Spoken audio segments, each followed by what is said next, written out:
most beloved pet health coach, and I'm going to try to not cough my way through this one. And what I'm going to do is jump right over to the, actually, I'm going to share screen here because we've got a couple of them. So they, this is interesting. So with ear mites, if there are ear mites present, if the veterinarian an otoscope in the ear, she actually should see them cruising around in there.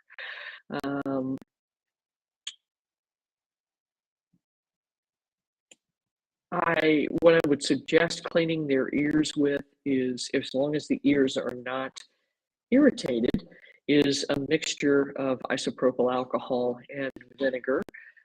So what you could do is, obviously you don't need a whole pint of alcohol, but the ratio is 3 parts alcohol to 1 part apple cider vinegar. Puts it in the ear, squish it, or boom, out it goes. The other option is to just use olive oil, and I would be worried about using something like thieves oil in the ear, because it could actually get absorbed through the skin if there's something going on there. So I would clean the ears out using a simple ear cleaning solution. So fill the ears up, massage them, let them shake their heads, and then take a cotton ball or toilet paper, what have you, and wipe it out. As far as using Revolution, yes, that worked for ear mites, but again, generally you should be able to see them in the ears, kind of crawling around, unless the ears are so packed up with wax that that's not possible.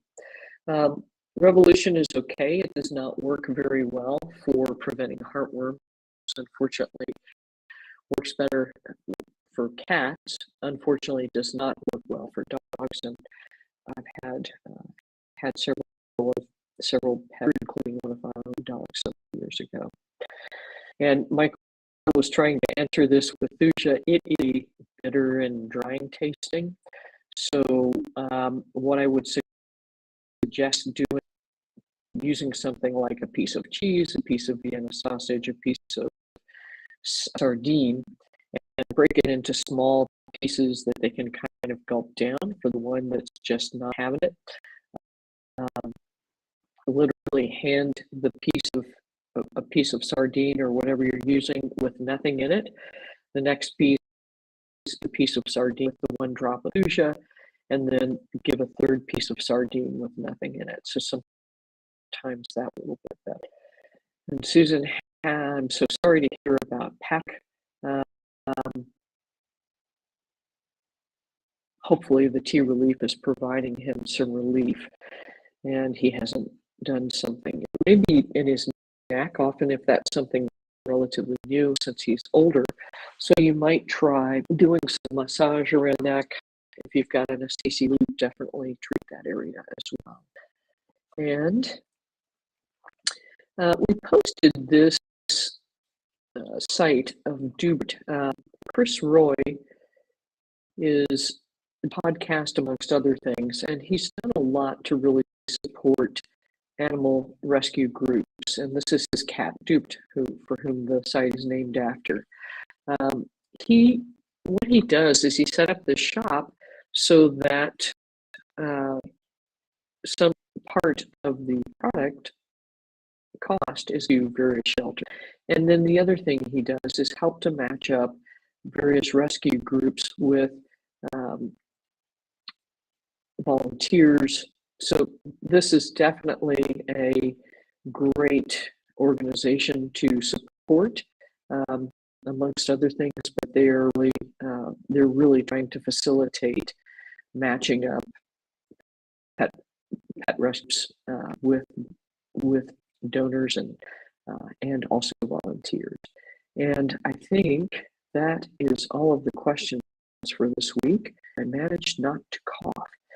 So no, it's not all the questions. May had a question about what do you do with feeding cats that I missed.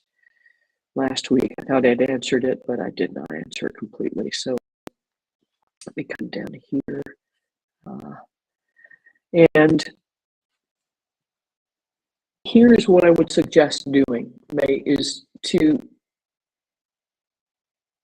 get Faith onto, try to get her onto cooked food. What I would do is only feed the dry food twice, and so that she doesn't have the option to nibble on something else constantly. So when you put down the food for the other kitten, that's when Faith gets to eat her dry food. And so then put 2 small teaspoons of the Crock Pet food to the side of the dry food. And when the other kitten has finished eating her food, then pick up Faith's as well.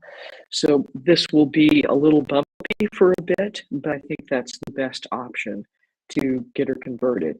If she has kibble down all the time, you're not going to be successful. So time limited feeding will be important, and then go from there. So if you've got hand available that Faith will eat, then again, pick the dry up, but I think you're just not able to get her to eat anything except for the kibble currently. So limit the feeding, go for canned first, so a teaspoon to the side, and then gradually reduce the volume of the dry food and see if that will get her converted over. And that's what I know today. So we will see you next week. Take good care, and I hope everybody is well.